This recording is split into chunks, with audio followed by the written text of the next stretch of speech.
You say they feel like they're abandoned their cause to the beautiful people. Who are the beautiful people? I'm guessing it's not Bill. us. He's wearing him down. God, Bernard, do it. Do it to him, Bernard. He's wearing him down. Slowly but surely. He's doing a decent job at it.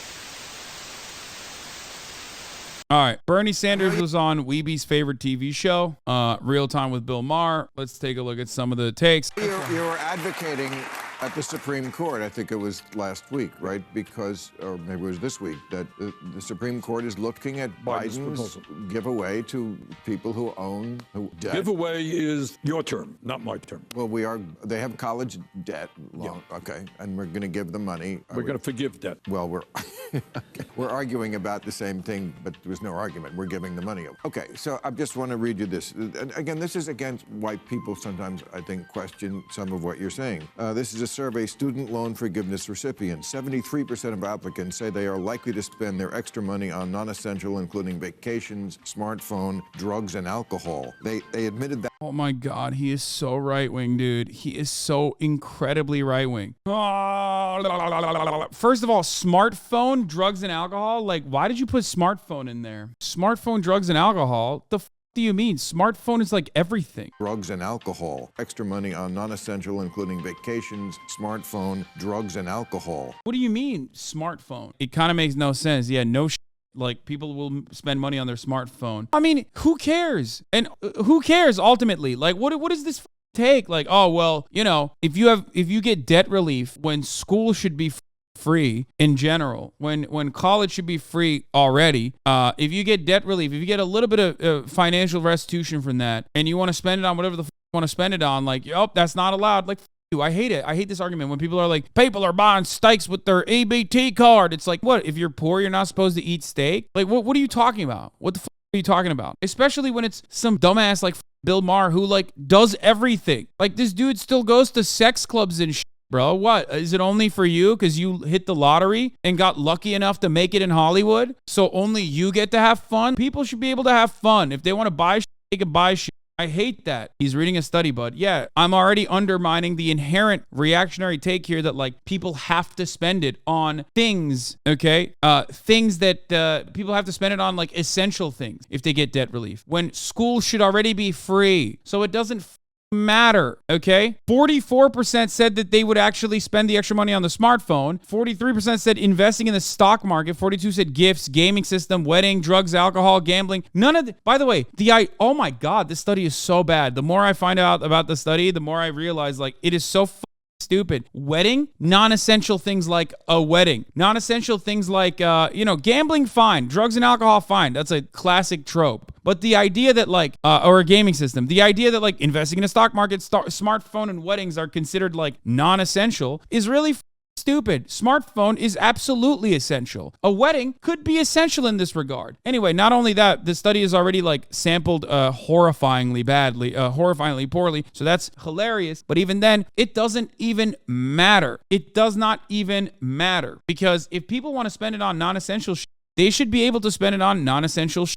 4 out of 10 say that student loans haven't negatively affected their lives. Dude, this study is awesome. All data is from a survey commissioned by Intelligent.com and conducted by, in total, 1,250 Americans on the survey platform Pollfish. It's a Pollfish survey. That's insane. The sample size is completely insignificant because it is a Pollfish survey. Are you joking? I could conduct the survey in this chat right now, and so many of you would write the dumbest answers. That does not mean it's an adequate survey. It's a web poll. It is a self-selecting web poll. If you use this to guide any kind of legislation, you are the dumbest person I've ever seen in my entire life. But some of you are so motivated to keep up this unjustifiable system that you will use this idiotic survey. Not only is the survey idiotic, not only is the survey itself idiotic, but the contents of the survey are stupid as well. Like, these numbers don't make sense. 45% said that they would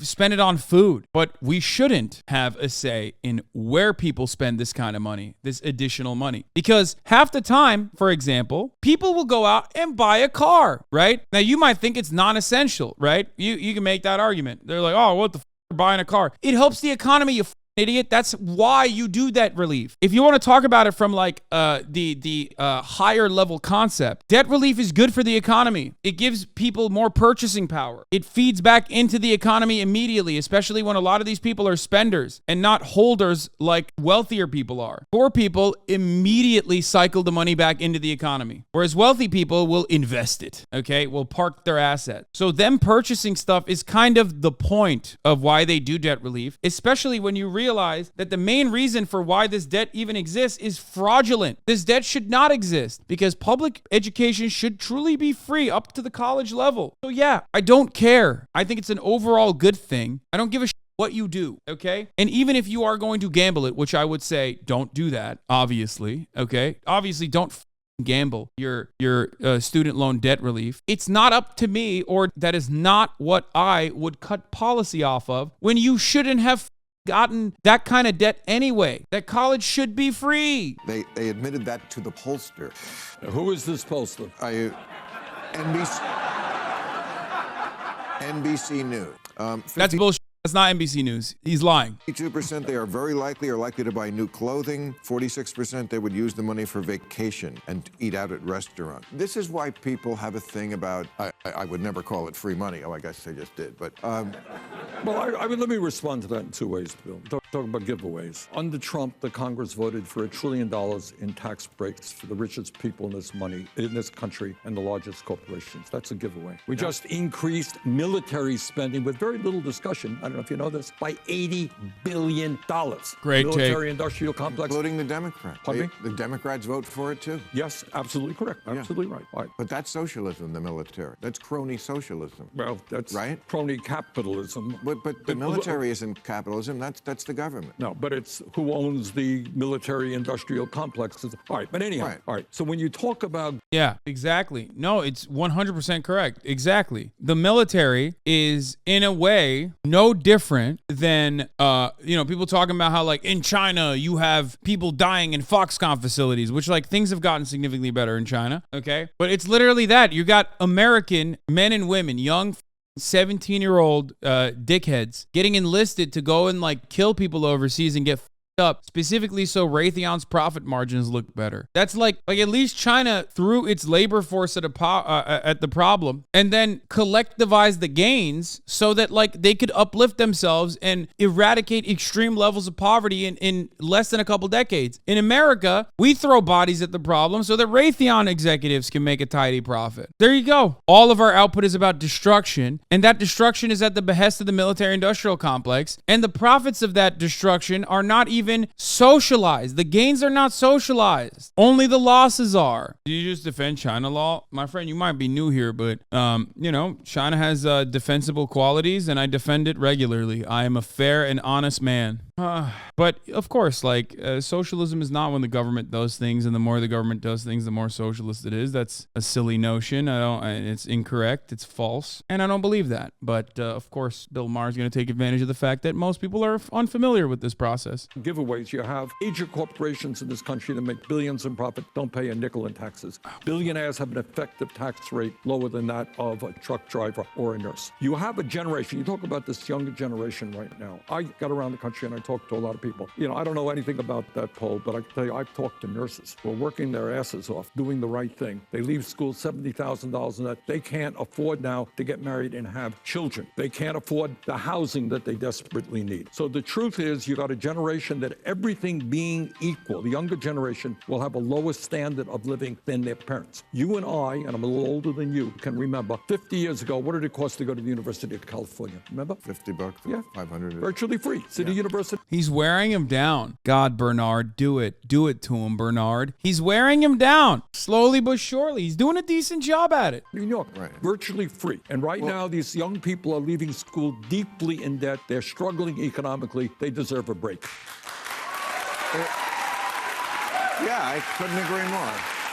Oh, yeah, I couldn't agree more. Why didn't you agree with it before then, you Say you asshole. feel like the Democratic Party, you take your shots at them, and you caucus with them and you run as one, but you're not completely part of them. Right. You say they feel like they're abandoned their cause to the beautiful people. Who are the beautiful people? I'm guessing it's not Bill. us.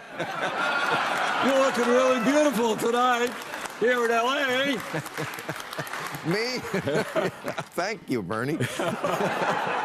Here's the point. The point that I was making is when FDR was president, when Truman was president, even when JFK was president, you go out on the street and you say to people, which party represents the working class of America? Most people, I think, agree, would have said the Democratic Party. Correct. All right. Today you go out on the street and that is not the sentiment. In fact, the Republican Party probably has more adherents than the Democrats. How did that happen? I'll tell you how it happened. It happened because 30 years ago, the Democrats said, hey, Republicans are getting all this corporate money. We want it too. Let's go out and get it. And let's forget about the people who are working 50 or 60 hours a week. So you're sitting out there somewhere in the Midwest. You can't afford health care. Maybe your job went to China and you're earning half of what you used to make. Your kid can't afford to go to college. And you're looking at people on television doing all of their stuff. And you are saying, who the hell gives a damn about me? All right? Who cares what my life is about? Who's addressing the crises facing my life, the pain that I'm experiencing? We have something, I don't know if you're familiar with the expression,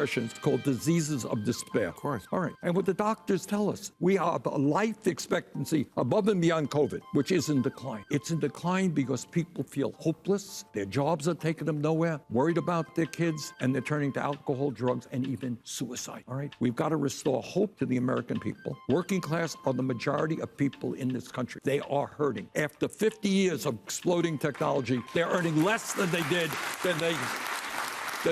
before. All right. You sound like you're running again. No? Third No, time? I'm just talking about the book here. Third time the charm? People usually write a book when they're about to run. No. I mean, I don't give a f.